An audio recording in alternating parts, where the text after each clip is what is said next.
आपने कैलेंडर में क्या पढ़ लिया? लीप वर्ष की पहचान क्या होती है? लीप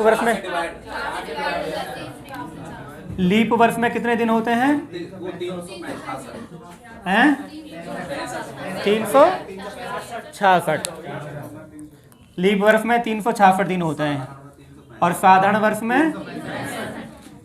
भाई बहुत बढ़िया, आपको इतना ज्ञान है। और मुझे ये बता दो, लीप वर्ष में फरवरी कितने की होती है? लीप वर्ष में जो फरवरी है वो कितने की होती है? 29 की होती है। ये बहुत अच्छी बात है। और साधारण वर्ष में कितने की होती है? 28 की। हाँ, फरवरी 28 की होती है। कैलेंडर को जो मुश्किल बनाता है वो ये फरवरी ही बनाता है। ये फरवरी है जो कैलेंडर में दिक्कत पैदा करता है ना, क्योंकि 28 और 29 का ये लोचा है, ये समझना होता है। ठीक, अगर आपने ये जान ली भी लीप वर्ष होते क्या हैं, निकालते कैसे हैं। अगर कोई शताब्दी वर्ष है, जैसे मान लो मैं ये लिखा दिया 2100, क्या ये लीप है, साधारण है? पता कैसे चली आपको? 400 से डिवाइड नहीं हो रही। और जो साधारण वर्ष होती है उन्हें 4 से चेक करते हैं, जो नॉर्मल ईयर होते हैं, है ना। उसके बाद एक सवाल है, पेपर में आ चुका है। सवाल ये है कि 1542 वर्षों में विषम दिनों की संख्या बताओ। 1542 वर्षों में विषम दिनों की संख्या बताओ, ये सवाल है। ठीक है ना। तो आज जो हमारा टॉपिक होगा, जो कंसेप्ट हम समझेंगे वो क्या होगा? विषम दिन ही होगा, है ना। विषम दिन होते क्या हैं और इसका कैलेंडर में यूज क्या है। सही मायनों में तो जो कैलेंडर में विषम दिन का ही यूज है। अगर आप विषम दिन के अच्छा आपको एक्सपर्ट हैं, समझते हैं, तो कैलेंडर आसान है। ठीक है, बिना इसके पूरा कैलेंडर चलते ही नहीं है। तो पहला जो मुख्य कंसेप्ट है वो यही है, विषम दिन।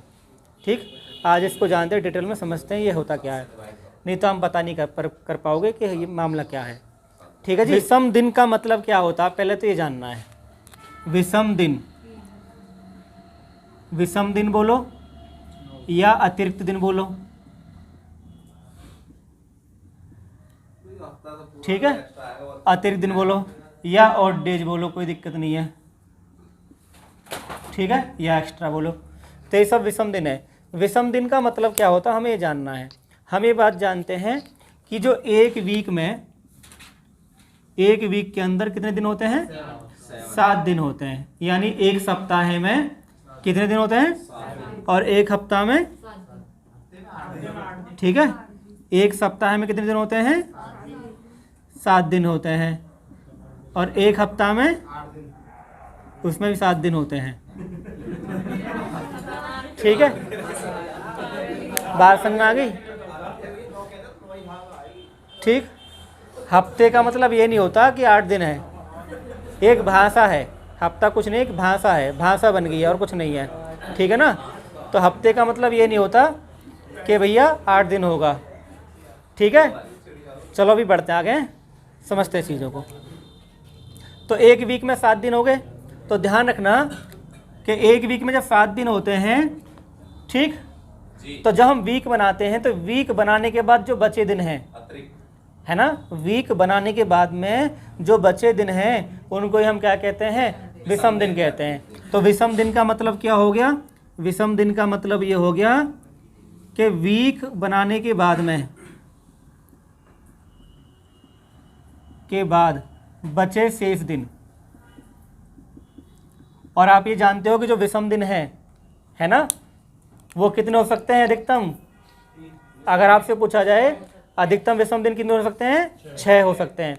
विषम दिन 1 हो सकता है, 2 हो सकता है, 3 हो सकता है, 4, 5 और जब 7 आ जाएगा तो तुरंत वीक बन जाएगा। भाई 7 दिन का एक वीक होता है, तो वीक बनेगा, फिर विषम दिन कैसा? भाई 7 दिन में तो एक वीक बन जाएगा ना। तो अधिकतम कितने हो सकते हैं? 6। अधिकतम इतने हो सकते हैं। अधिकतम विषम दिन कितने हो सकते हैं? 6। जब आप सप्ताह बनाओगे, जैसे मान लो हम ये बात करते हैं, ये 10 दिन है ना। 10 दिन में कितने सप्ताह बना सकते हो आप? एक सप्ताह बना सकते हो। तो 10 दिन का मतलब हो जाएगा एक सप्ताह है प्लस 3 दिन। तो ये 3 दिन विषम दिन ही है। ये बात समझ में आ गई ना। मान लो आपसे पूछ बैठे कि भाई 42 दिन है, तो 42 में आप क्या काम करोगे, 7 का भाग करोगे, है ना। जब 7 का भाग करोगे तो 6 सप्ताह बन जाएंगे, और जब 6 सप्ताह बन गए तो विषम दिन 0 हैं। विषम दिन कितने हैं, 0। तो इसका मतलब हम ये समझ पाए कि अगर हमें सप्ताह बनाना तो 7 से भाग करना है ना। अगर विषम दिन निकालने हैं तो 7 से भाग करना है, सप्ताह बनाना तब भी 7 से भाग करना है। जैसे हमसे पूछ बैठे कि 84 दिनों में विषम दिन बताओ, 0 आएगा, तो 84 ने 7 का भाग करा, जब 7 का भाग करा तो शेष कितना आया, और यही विषम दिन है, 0 विषम दिन है। सपोज कर हमसे कोई सवाल पूछ बैठे, सवाल ये है कि भाई 33 दिनों में विषम दिन कितने हैं, तो आपको क्या काम करना है, तरीका क्या अपनाना, 33 में 7 से भाग करना है, 7 चौक कितना आया, तो ये जो शेष आता है यही विषम दिन है, ये जो शेष आता है ये विषम दिन है, और जो ये है ये सप्ताह है। तो 4 सप्ताह 5 विषम दिन हो गए। बात समझ में आ गई ना, कोई दिक्कत नहीं यहाँ तक। इस बात को नोट कर लो तो फिर जल्दी से, जिसको नहीं पता तो। कहने का मतलब ये हुआ कि एक वीक में 7 दिन होते हैं, और ठीक अधिकतम विषम दिन ये है, अधिकतम विषम दिन 6 होते हैं। ठीक, इस बात को नोट कर लो फटाफट से। विषम दिन का एक खेल है इसमें कैलेंडर में। भाई विषम दिन क्या होते हैं, पता चल गई ना, क्या होते हैं विषम दिन, बताइए एक बार जरा। सप्ताह बनाकर जो बचे शेष दिन हैं वो विषम दिन होते हैं। 7 से भाग करो, जो शेष बचेगा विषम दिन पता चल जाएगा। हम एक बात करते हैं एक ईयर की पहले, क्योंकि 1542 वर्ष थे, वो एक बड़ी अमाउंट थी, है ना, बड़ी संख्या थी। पहले छोटी छोटी बात करते हैं, समझते हैं बेसिक क्या है।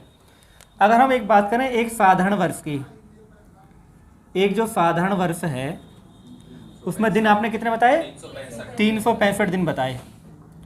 अब 365 में आप भाग करो भैया, 7 का भाग करो। जब 7 का भाग करोगे, 7 पंजा 35, कितना बचा, 7 दूनी 14, तो कितना बचा 1। ये एक क्या है, ये एक क्या है भैया, विषम दिन, और ये 52 क्या है, सप्ताह है। तो हम ये समझ पाए कि जो एक साधारण वर्ष है, एक साधारण वर्ष में 52 सप्ताह होंगे और एक विषम दिन होगा। यहाँ तक कोई दिक्कत नहीं है, ठीक है ना। 52 सप्ताह है और एक विषम दिन, ठीक। और ऐसी हमें एक बात करें एक लीप वर्ष की, एक लीप वर्ष में कितने दिन होते हैं, 366 दिन होते हैं, तो एक दिन फालतू है। तो हम ये बात करेंगे इसमें कितने सप्ताह होंगे, 52 सप्ताह है और 2 दिन, यानी 2 विषम दिन हो गए, ठीक है ना।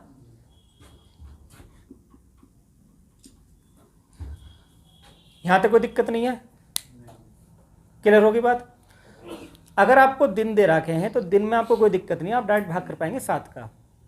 दिन अगर आपको दे रखे हैं तो आप डायरेक्ट भाग करेंगे 7 का। लेकिन जब वर्ष की बात आ जाती है तो वर्ष में चीज़ें बड़ी हो जाती हैं। जैसे एक छोटा सवाल लेते हैं, सवाल ये रहेगा हमारा कि 41 वर्षों में विषम दिनों की संख्या बताओ।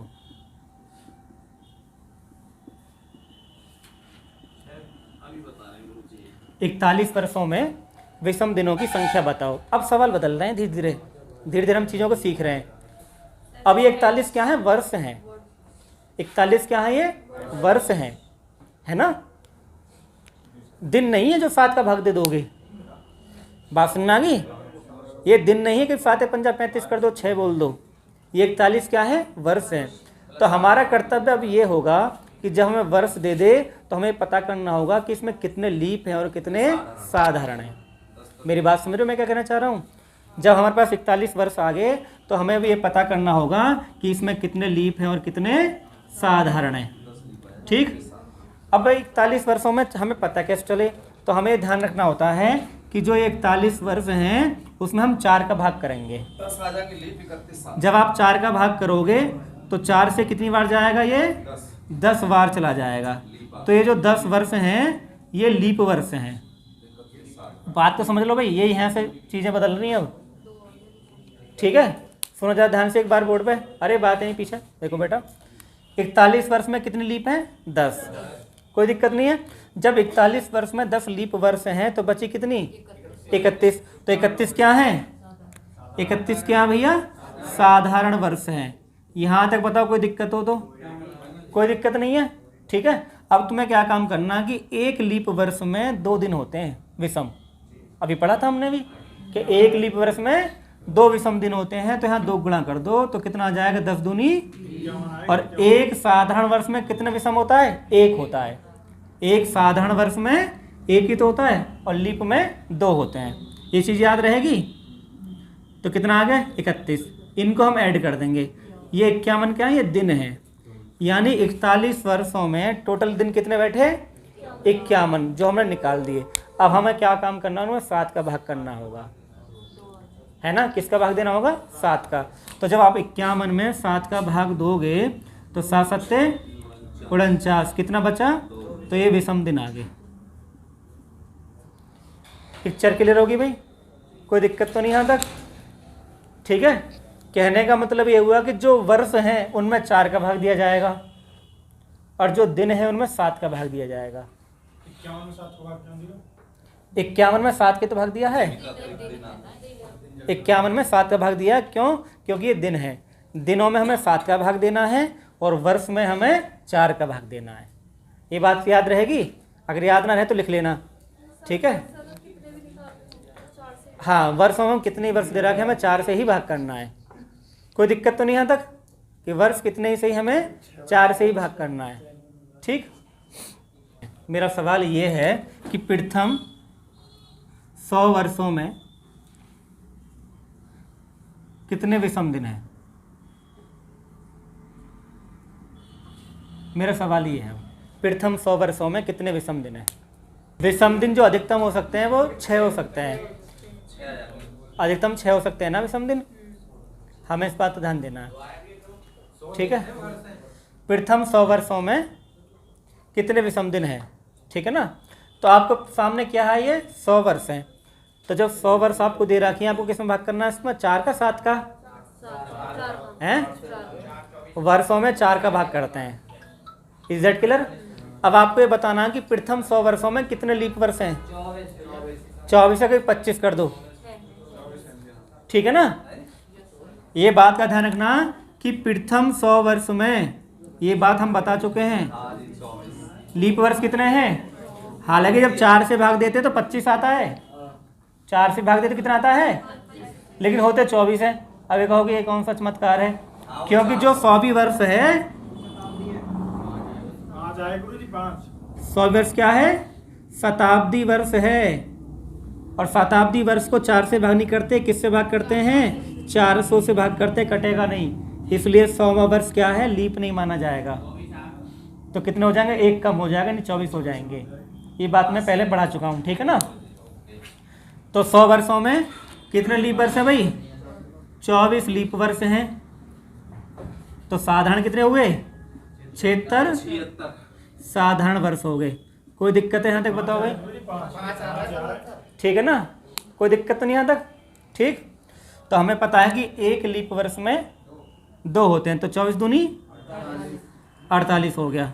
और ये 76 एकम, इनको आप ऐड कर दो, 100। ये दिन आ गए। अब आपको क्या करना? दिन को भाग करते हैं किससे? 7 से भाग करते हैं। दिन को तो भाग कर दो।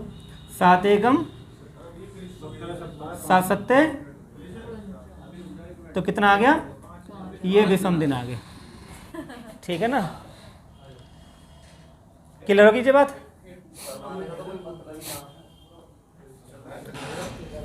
जब प्रथम 100 वर्ष में आपने पता कर लिया कि विषम दिन कितने होते हैं? 5। तो अब प्रथम 200 वर्ष में बताओ। प्रथम 200 वर्ष में, प्रथम 200 वर्ष में कितने विषम दिन होंगे? देखो चेक नहीं करना, आप एक कॉमन सेंस का इस्तेमाल करो यहाँ पे। भाई जब प्रथम 100 वर्ष में कितने हैं? प्रथम 100 वर्ष में कितने दिन आए? 5। तो अगले 100 में भी 5, और 5 और 5 कितने हो गए? 10। और 10 में 7 का भाग करेंगे कितना आएंगे? 3। बहुत आसान चीज़ है। हमें बात पता चले, अरे बात है नहीं। प्रथम 100 वर्ष में कितना है? 5 दिन। और अगले 100 वर्ष में कितना है? अगले 100 वर्ष में कितना है? 5 दिन। तो 5 और 5 कितना हो गया? 10 हो गया। जब 5 और 5 10 हो गया तो ये प्रथम कितने हो गए? 200 वर्ष हो गए। ये 10 दिन है, 10 में आप भाग करो 7 का, 7 एकम तो कितने बचे? 3। तो ये हमारे हो गए विषम दिन, यानी अतिरिक्त दिन हो गए। ठीक है, तो प्रथम 200 वर्ष में कितने हो गए भाई? 3 हो गए विषम दिन। क्लियर हो गया? ऐसे हम प्रथम 300 वर्ष में निकाल सकते हैं। ठीक है, तो हमें पता कि 100 और 100 और 100, तो 5 + 5 + 5 कितना हो गया? 15। 15 में भाग करो 7 का, 7 दूनी तो कितना आया? 1 विषम दिन आया। प्रथम 400 वर्षों में बताओ। प्रथम 400 वर्षों में, प्रथम 400 वर्षों में। ठीक है, तो ये 100 + 100 + 100 + 100 करोगे, इसमें कितना है? 5 + 5 + 6, ये कितना आ गया? 15 6 21 में 7 का भाग करो, 7 तिया। अब ये बच्चे पूछ रहे हैं यहाँ 6 कैसे आ गया? यहाँ 6 इसलिए आ गया कि प्रथम 400 वर्षों में जो 400 भी वर्ष होगी वो 400 से कटेगी, तो लीप जो है एक फालतू बढ़ जाएगा, दिन एक फालतू बढ़ जाएगा। बात समझ में आ गई? देखो जो 100वीं साल होती है ये 400 से नहीं कटती। ठीक है, और जो 200 साल होती है वो भी 400 से नहीं कटती, जो 300 होती है वो भी 400 से, लेकिन जो 400 होती है वो 400 से, इसलिए जो चौथी शताब्दी वो लीप शताब्दी होगी, है ना। अगर आपसे पूछा जाए कि कैलेंडर की पहली लीप शताब्दी कौन सी है, तो चौथी शताब्दी, चौथी शताब्दी पहली लीप शताब्दी है, क्योंकि ये पहली शताब्दी जो 400 से कटेगी, और जब लीप शताब्दी होगी तो एक दिन फालतू आ जाएगा, है ना, तो इसलिए एक दिन 6 हो जाएगा यहाँ पे। ठीक, तो आप ये बात क्लियर कर पाए कि प्रथम 100 वर्ष में कितने दिन होते हैं। एक चार्ट बना लेते जल्दी से, बहुत जल्दी से आगे काम आएगा, आप नोट कर लो भी जल्दी से इसको।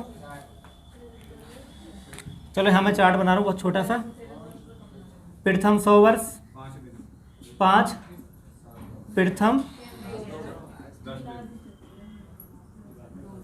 कितना आ गया? 3, प्रथम 300, प्रथम 300 का निकाला था हमने, 1 निकाला था, और प्रथम 400 0। ये हमारा चार्ट है 5310 का। ठीक है, ये काम देगा आगे, यही काम करेगा पूरे कैलेंडर में 5310 का। ठीक।